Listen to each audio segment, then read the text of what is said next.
आपण आयुष्यभर एक गोष्ट करत असतो. लोक काय म्हणतील याचा विचार.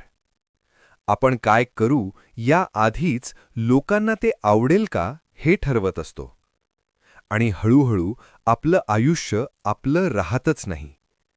The courage to be disliked हे पुस्तक याच प्रश्नाने सुरुवात करतं. तुला खरंच स्वतःसाठी जगायचं आहे की लोकांच्या अपेक्षांसाठी? हे पुस्तक सॉफ्ट मोटिवेशन नाहीये. हे कम्फर्ट देत नाही. हे पुस्तक तुमच्याशी प्रामाणिक बोलतं. आणि कधीकधी ती प्रामाणिकपणा थोडी बोचरी वाटते. हे पुस्तक ॲल्फ्रेड ॲडलर या मानसशास्त्रज्ञाच्या तत्त्वज्ञानावर आधारित आहे.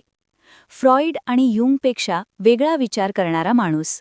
फ्रॉइड म्हणतो, तुमचं वर्तमान तुमच्या भूतकाळावर अवलंबून आहे. ॲडलर म्हणतो, तुमचं वर्तमान तुमच्या उद्दिष्टांवर अवलंबून आहे. हा फरक पूर्ण आयुष्य बदलतो. ॲडलर सायकॉलॉजी आपल्याला सांगते, तुम्ही जसे आहात तसं असण्यामागे भूतकाळ कारण नाही, तुमचं आजचं ध्येय कारण आहे. हे ऐकायला थोडं कठोर वाटतं, कारण आपण सवयीचे आहोत स्वतःला कारणं देण्याची. माझ्या बालपणीमुळे, माझ्या परिस्थितीमुळे, माझ्या नशिबामुळे. पण हे पुस्तक थेट विचारतं, तुला खरंच बदलायचं आहे का, की बदलू नये म्हणून कारणं शोधायची आहेत? हे पुस्तक संवादाच्या स्वरूपात लिहिलेलं आहे. एक तत्वज्ञ आणि एक तरुण. तरुण गोंधळलेला आहे, दुःखी आहे, लोकांच्या नजरेत अडकलेला आहे. आणि तत्वज्ञ त्याला एकच गोष्ट शिकवतो, तू कोणालाही खुश ठेवण्याची जबाबदारी घेतलीस तेव्हाच तू स्वतःपासून दूर गेलास. आपल्याला वाटतं सगळ्यांना आवडणं म्हणजे चांगलं माणूस असणं. पण ॲडलर म्हणतो, सगळ्यांना आवडणं म्हणजे स्वतःला नाकारणं. कारण जिथे मत आहे तिथे विरोध असणारच. जर कोणीच नाराज नाही तर कदाचित तुमचं स्वतःचं मतच नाही. हे पुस्तक लोकप्रिय होण्याबद्दल नाही. हे पुस्तक मुक्त होण्याबद्दल आहे. फ्रीडम म्हणजे हवं ते करणं नाही. फ्रीडम म्हणजे लोक नापसंती दर्शवतील हे स्वीकारणं. आपण अप्रूव्हल शोधतो कारण आपल्याला भीती असते, एकटं पडण्याची, नाकारलं जाण्याची. पण ॲडलर सांगतो, जर तुम्ही लोकांच्या अप्रूव्हलवर जगत असाल तर तुम्ही त्यांचे गुलाम आहात. हे ऐकायला कठीण आहे, पण हेच सत्य तुम्हाला स्वतःकडे परत आणतं. The courage to be disliked हे आपल्याला हे शिकवत नाही की लोकांना दुखवा. हे शिकवतं, लोकांच्या भावनांची जबाबदारी तुमची नाही. आणि ही ओळ या पुस्तकाचा आत्मा आहे. पुढील भागात आपण पाहणार आहोत, ट्रॉमा खरंच आपल्याला बांधून ठेवतो का? की आपण त्याचा वापर स्वतःला थांबवण्यासाठी करतो? स्वतःसाठी जगायला धैर्य लागतं. आणि कधीकधी ते धैर्य ना आवडण्याचंही असतं. ट्रॉमा नाही, पर्पज असतं. आपण जेव्हा दुःखी असतो तेव्हा पहिली गोष्ट आपण काय म्हणतो? माझ्या भूतकाळामुळे. हे वाक्य आपल्याला सुरक्षित वाटतं, कारण ते जबाबदारी काढून घेतं. The courage to be disliked या पुस्तकात सर्वात आधी हेच वाक्य मोडलं जातं. ॲडलर सांगतो, भूतकाळ आपल्याला ढकलत नाही, आपण स्वतःला ओढतो. हे ऐकताना थोडासा राग येऊ शकतो, कारण आपण आपल्या वेदनांना खरं मानतो. आणि त्या वेदना खोट्या नाहीत. पण ॲडलर वेगळं काही सांगतो. तो म्हणतो, वेदना खऱ्या असतात, पण त्यांचा अर्थ आपण ठरवतो. फ्रॉइडचं मानसशास्त्र कॉज अँड इफेक्टवर आधारित आहे. म्हणजे बालपणी जे घडलं त्यामुळे आज तू असा आहेस. ॲडलरचं मानसशास्त्र पर्पज बेस्ड आहे. म्हणजे आज तू जसा आहेस कारण तुला तसं राहायचं आहे. हे ऐकायला निर्दयी वाटतं, पण ॲडलर सांगतो, जर भूतकाळात सगळं ठरवत असेल तर बदल अशक्य आहे. पण जर उद्दिष्ट सगळं ठरवत असेल तर बदल आजपासून शक्य आहे. ॲडलर एक उदाहरण देतो. 2 भावंड एकाच घरात वाढतात. एक यशस्वी होतो, दुसरा अपयशी. जर भूतकाळच कारण असेल तर दोघेही सारखे असायला हवे. पण ते तसे नसतात, कारण त्यांनी अनुभवाला वेगवेगळा अर्थ दिला. ट्रॉमा म्हणजे घटना नाही. ट्रॉमा म्हणजे आपण दिलेला अर्थ. आपण म्हणतो, माझ्या बालपणामुळे मी लोकांवर विश्वास ठेवत नाही. पण ॲडलर विचारतो, तुला लोकांवर विश्वास ठेवायचा नाही आहे का? हा प्रश्न खूप अस्वस्थ करतो, कारण तो तुम्हाला स्वतः समोर उभं करतो. ॲडलर सांगतो, आपण दुःखी राहतो कारण दुःखी राहणं आपल्याला काहीतरी देतं. कधी ते देतं लोकांचं लक्ष, कधी सहानुभूती, कधी जबाबदारीपासून सुटका. हे जाणीवपूर्वक नसतं, पण ते उपयोगी असतं.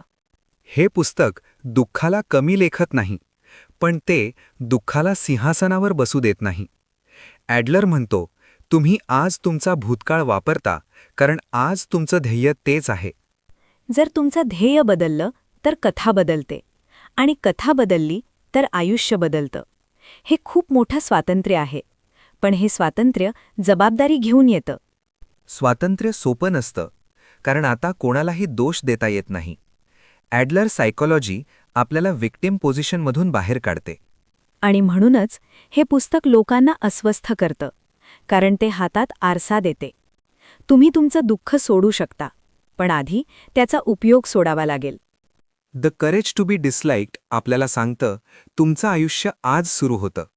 काल फक्त कथा आहे. पुढील भागात आपण पाहणार आहोत टास्क सेपरेशन म्हणजे काय आणि का इतरांचं काम आपण आपल्या डोक्यावर घेतो. भूतकाळ तुमचं कारण नाही, तो फक्त तुमचा अनुभव आहे. तुमचं काम आणि इतरांचं काम. आपण आयुष्यात सगळ्यात जास्त कशामुळे त्रस्त असतो? लोक. लोक काय विचार करतील, लोक काय म्हणतील, लोक कसे वागतील, हे सगळं आपल्या डोक्यात सतत चालू असतं. The courage to be disliked या पुस्तकात ॲडलर एक साधा पण क्रांतिकारी प्रश्न विचारतो. हे कोणाचं काम आहे?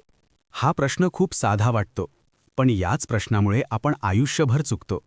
आपण इतरांच्या भावनांची जबाबदारी आपल्या खांद्यावर घेतो आणि स्वतःच्या आयुष्याला ओझं बनवतो. टास्क सेपरेशन म्हणजे कामांची स्पष्ट विभागणी. कोणाचं काम कोणाचं नाही. उदाहरण पाहूया. तुम्ही प्रामाणिकपणे तुमचं मत मांडता. समोरचा दुखावतो. आता प्रश्न, त्याचं दुखावणं कोणाचं काम आहे? आपण लगेच म्हणतो, माझ्यामुळे त्याला वाईट वाटलं. पण ॲडलर म्हणतो, तुमचं काम प्रामाणिक असणं, त्याची भावना त्याचं काम. हे ऐकताना स्वार्थी वाटतं, पण हे स्वार्थ नाही, हे जबाबदारीची स्पष्टता आहे. आपण अनेक वेळा इतरांचं काम आपण करतो. त्यांना बदलायचं, त्यांना सुधारायचं, त्यांना आनंदी ठेवायचं. पण ॲडलर सांगतो, जर तुम्ही इतरांचं काम करत असाल तर तुम्ही त्यांचं आयुष्य हडप करत आहात. आणि त्याच वेळी तुमचं आयुष्य सोडून देत आहात.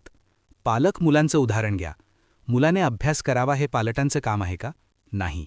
पालकांचं काम आहे परिस्थिती तयार करणं, मार्गदर्शन करणं, पाठिंबा देणं.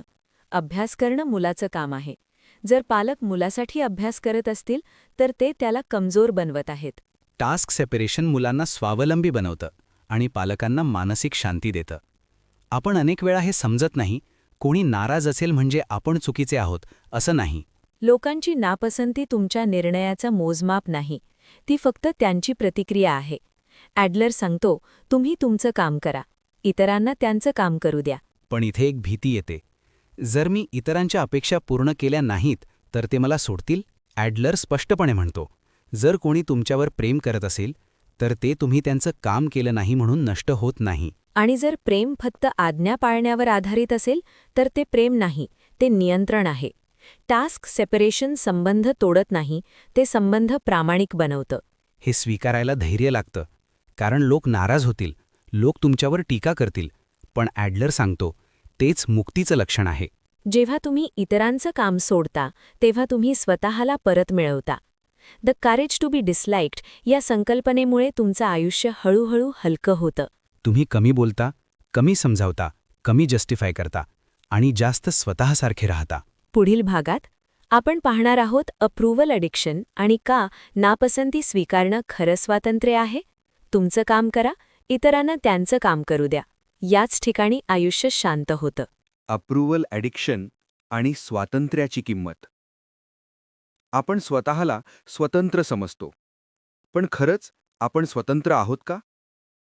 आपण काय बोलायचं हे ठरवताना लोकांना आवडेल का याचा विचार करत नाही का? आपण सगळे अप्रूव्हलच्या शोधात आहोत. थोडं कौतुक, थोडी मान्यता, थोडी प्रशंसा. पण ॲडलर सांगतो, अप्रूव्हल शोधणं ही एक सवय नाही, ती एक ॲडिक्शन आहे. अप्रूव्हल ॲडिक्शन म्हणजे तुमचं मूल्य इतरांनी ठरवणं. आज सोशल मीडिया याच ॲडिक्शनवर चालतं. लाईक्स म्हणजे मूल्य, व्ह्यूज म्हणजे ओळख, कमेंट्स म्हणजे अस्तित्व. पण ॲडलरच्या काळातही हे वेगळ्या स्वरूपात होतं. लोकांची नजर, समाजाची मान्यता, घरच्यांची अपेक्षा. रूप बदललं, पण भीती तीच आहे. भीती नाकारलं जाण्याची. ॲडलर म्हणतो, जर तुम्हाला नापसंतीची भीती वाटते तर तुम्ही स्वतःचं आयुष्य जगत नाही. कारण जिथे अप्रूव्हल आहे तिथे कंट्रोल आहे. आपण अप्रूव्हल मागतो कारण आपल्याला वाटतं की जर लोक मला स्वीकारतील तर मी सुरक्षित आहे. पण ॲडलर सांगतो ही सुरक्षितता खोटी आहे. लोक आज स्वीकारतील, उद्या नाही. तुमचं आयुष्य त्यांच्या मूडवर अवलंबून राहील. म्हणून ॲडलर एक कठोर वाक्य म्हणतो, स्वतंत्र व्हायचं असेल तर नापसंती स्वीकारायला शिक. हे ऐकायला खूप अवघड आहे, कारण आपल्याला लहानपणापासून शिकवलं जातं की चांगलं वाग, सगळ्यांना आवड. पण सगळ्यांना आवडणं हे ध्येयच चुकीचं आहे. कारण जिथे मत आहे तिथे विरोध आहे. जर कोणीच विरोध करत नसेल तर कदाचित तुमचं मतच नाही. अप्रूव्हल ॲडिक्शन तुम्हाला थांबवते. तुम्ही रिस्क घेत नाही. तुम्ही सत्य बोलत नाही. तुम्ही बदल करत नाही. आणि हळूहळू तुम्ही स्वतःला गमावता. ॲडलर सांगतो, लोक तुम्हाला नापसंत करतीलच, कारण ते त्यांचं काम आहे. तुमचं काम आहे तुमचं आयुष्य प्रामाणिकपणे जगणं. हे पुस्तक स्वार्थ शिकवत नाही. ते स्वतंत्र जबाबदारी शिकवतं. स्वतंत्र असणं म्हणजे एकटं असणं नाही, म्हणजे खोट्या अप्रूव्हल शिवाय जगणं. जेव्हा तुम्ही अप्रूव्हल मागणं सोडता तेव्हा संबंध खरे होतात. काही लोक तुमच्यापासून दूर जातील, पण जे राहतील ते तुम्हाला खरंच ओळखून राहतील. ॲडलर म्हणतो, नापसंती ही स्वातंत्र्याची किंमत आहे. आणि ही किंमत फार जड नाही, ती फक्त भीतीची आहे. एकदा भीती गेली की आयुष्य हलकं होतं. पुढील भागात आपण पाहणार आहोत इन्फिरियॉरिटी कॉम्प्लेक्स, फॉल्स सुपिरियॉरिटी आणि तुलना का आपल्याला संपवते. सगळ्यांना आवडणं हे आयुष्य नाही. स्वतःसारखं राहणं हेच आयुष्य आहे. इन्फिरियॉरिटी कॉम्प्लेक्स, फॉल्स सुपिरियॉरिटी आणि तुलना. आपण सगळे कधी ना कधी स्वतःला कमी समजतो. कुणीतरी जास्त हुशार, कुणीतरी जास्त यशस्वी, कुणीतरी जास्त आत्मविश्वासी, आणि आपण मागे. ॲडलर याच भावनेला एक नाव देतो, इन्फिरियॉरिटी फीलिंग. पण तो लगेच एक महत्त्वाची गोष्ट सांगतो. इन्फिरियॉरिटी फीलिंग वाईट नाही. हे ऐकून आपण गोंधळतो, कारण आपल्याला नेहमी शिकवलं जातं, कमी वाटणं म्हणजे कमजोरी. पण ॲडलर म्हणतो, कमी वाटणं म्हणजे सुधारण्याची सुरुवात. लहान मूल चालत नाही, त्याला स्वतःबद्दल कमीपणा वाटतो. पण तोच कमीपणा त्याला चालायला शिकवतो. म्हणजेच इन्फिरियॉरिटी फीलिंग ही ग्रोथची एनर्जी आहे. समस्या तेव्हा सुरू होते जेव्हा ही भावना कॉम्प्लेक्स बनते. इन्फिरियॉरिटी कॉम्प्लेक्स म्हणजे मी कधीच चांगला होऊ शकत नाही. ही फक्त भावना नाही, ही एक सबब आहे. जेव्हा आपण म्हणतो माझ्यात ते नाही, मी तसा नाही, माझा नशीबच वाईट आहे, तेव्हा आपण स्वतःला जबाबदारीपासून वाचवतो. ॲडलर फार स्पष्ट आहे. इन्फिरियॉरिटी कॉम्प्लेक्स हा तथ्य नाही, तो एक एक्सक्यूज आहे. कारण जर मी आधीच ठरवलं की मी कमी आहे, तर मला प्रयत्न करायची गरजच उरत नाही. आणि इथूनच दुसरी समस्या जन्म घेते, फॉल्स सुपिरियॉरिटी. काही लोक कमी वाटण्यापासून वाचण्यासाठी स्वतःला मोठं दाखवतात. ते म्हणतात, मी इतरांसारखा नाही, लोकच मूर्ख आहेत, मी वेगळ्या लेवलवर आहे. पण ॲडलर म्हणतो, ही खरी श्रेष्ठता नाही, हा फक्त इन्फिरियॉरिटी कॉम्प्लेक्सचा मुखवटा आहे. खरी श्रेष्ठता इतरांपेक्षा वर असण्यात नाही, ती कालच्या स्वतःपेक्षा आज थोडं पुढे असण्यात आहे. पण समाज आपल्याला काय शिकवतो? तुलना. मार्क्समध्ये तुलना, पैशात तुलना, स्टेटसमध्ये तुलना, फॉलोअर्समध्ये तुलना. ॲडलर म्हणतो, तुलना हे दुःखाचं मूळ आहे. कारण तुलना नेहमी व्हर्टिकल असते, कोणी वर, कोणी खाली. पण ॲडलर सुचवतो हॉरिझॉन्टल रिलेशनशिप, जिथे कोणी वर नाही, कोणी खाली नाही, सगळे सहप्रवासी आहेत. तुमचं मूल्य कोणाशी तुलना करून ठरत नाही, ते ठरतं तुम्ही तुमचं आयुष्य कसं जगता यावर. जेव्हा तुम्ही तुलना सोडता तेव्हा तणाव कमी होतो, हेवा कमी होतो आणि शांतता वाढते. ॲडलर म्हणतो, तुम्ही कोणापेक्षा चांगले किंवा वाईट होण्यासाठी जन्मलेले नाहीत. तुम्ही तुमचं स्वतःचं काम करण्यासाठी जन्मलेले आहात. इन्फिरियॉरिटी फीलिंग तुम्हाला चालायला शिकवते. इन्फिरियॉरिटी कॉम्प्लेक्स तुम्हाला थांबवते. आणि फॉल्स सुपिरियॉरिटी तुम्हाला एकटं करते. ॲडलरचा संदेश सोप्या शब्दात: स्वतःला कमी समजू नका, पण स्वतःला मोठंही समजू नका. स्वतःला जबाबदार समजा.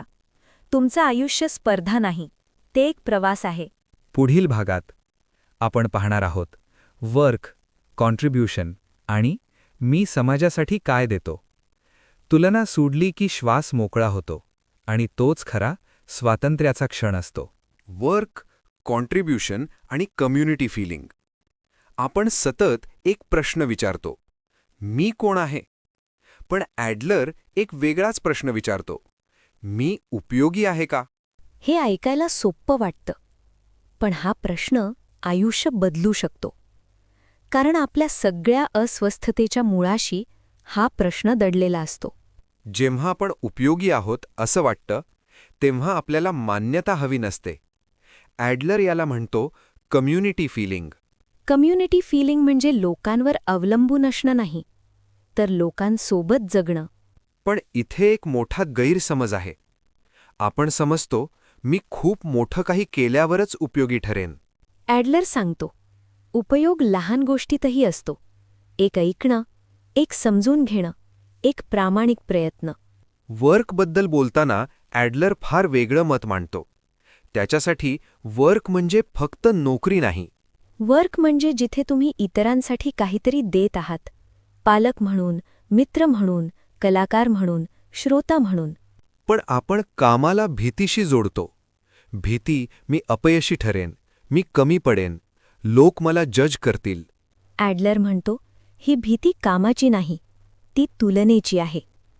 जेव्हा काम स्पर्धा बनतं, तेव्हा तणाव वाढतो. पण जेव्हा काम कॉन्ट्रिब्युशन बनतं, तेव्हा अर्थ मिळतो. तुमचं काम कोणाला तरी थोडं तरी सोपं करत असेल, ते पुरेसं आहे. कम्युनिटी फिलिंग इथेच तयार होतं. जेव्हा तुम्ही म्हणता, मी या समाजाचा एक भाग आहे. पण ॲडलर एक कठीण सत्य सांगतो, तुमचं योगदान लोक ओळखतीलच असं नाही.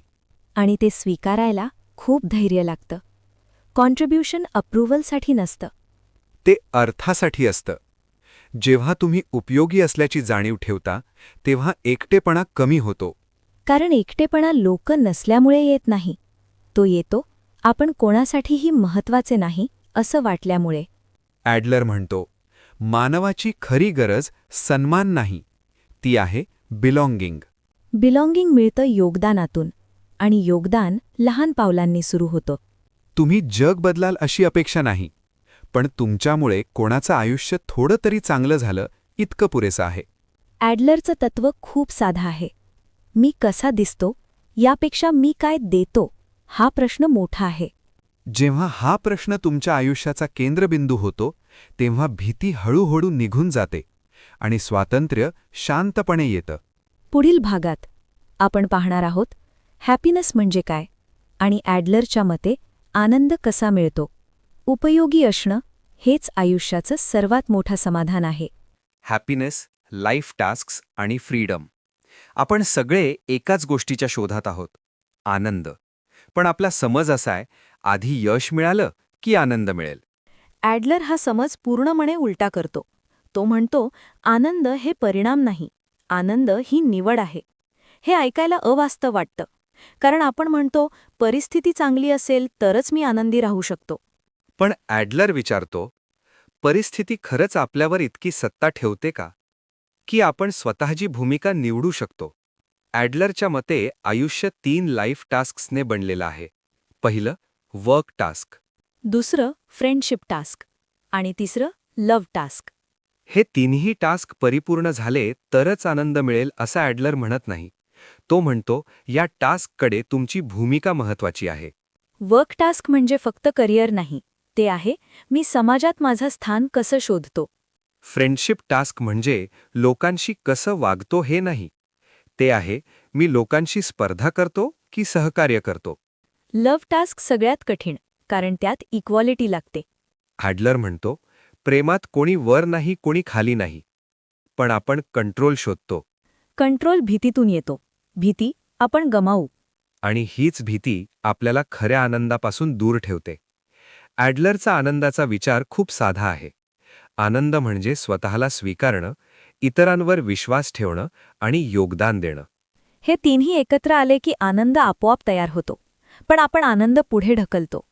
हे झालं की आनंदी होईन, ते मिळालं की शांत होईन. ॲडलर म्हणतो, आनंद फ्युचरमध्ये नाही. तो आत्ताच्या भूमिकेत आहे. तुम्ही आज कसं जगायचं हे ठरवता. स्वातंत्र्य इथेच येतं. स्वातंत्र्य म्हणजे सगळं मिळणं नाही. ते आहे सगळं नसतानाही शांत राहणं. लोक तुम्हाला नापसंत करतील. तरीही तुम्ही तुमचं आयुष्य जगाल. हीच द करेज टू बी डिसलाइक्डची खरी भावना आहे. आनंद लोकांच्या मतावर अवलंबून नसतो. तो तुमच्या भूमिकेवर अवलंबून असतो. तुम्ही विक्टिम आहात की क्रिएटर. हा निर्णय दररोज तुमच्याच हातात असतो. ॲडलर सांगतो, आयुष्य कोणीतरी समजून घेईल याची वाट पाहू नका. आधी स्वतःला समजून घ्या. पुढील आणि शेवटच्या भागात आपण पाहणार आहोत पूर्ण पुस्तकाचा सार, मुख्य धडे आणि ग्रंथगथासाठी निष्कर्ष. आनंद मिळवायचा असेल तर परवानगी लागत नाही, धैर्य लागतं. आपण हा प्रवास एका प्रश्नाने सुरू केला होता. लोक मला नापसंत करतील तर काय होईल? आणि आता या शेवटच्या टप्प्यावर आपण एक वेगळाच प्रश्न विचारतो. जर मी स्वतःलाच नापसंत केलं तर काय होईल? The courage to be disliked हे पुस्तक लोकांबद्दल नाही.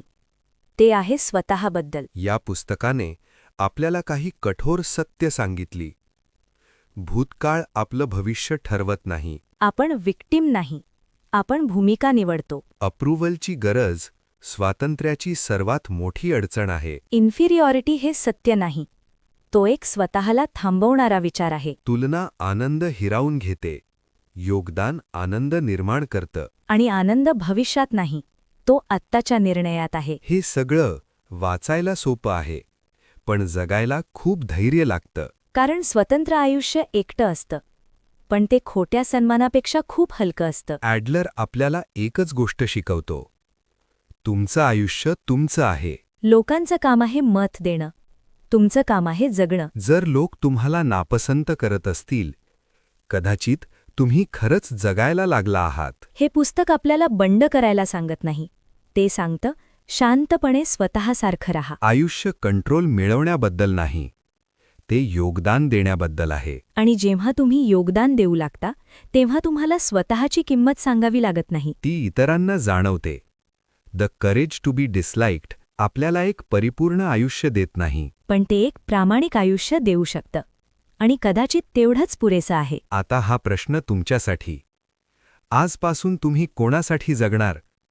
लोकांसाठी की स्वतःसाठी आणि समाजासाठी? ग्रंथगथा हा चॅनल याच प्रश्नासाठी आहे. पुस्तकं वाचण्यासाठी नाही, तर आयुष्य समजून घेण्यासाठी. जर हा प्रवास तुम्हाला थोडं थांबायला लावलं असेल, थोडं विचार करायला लावलं असेल, तर या पुस्तकाचा हेतू पूर्ण झाला आहे.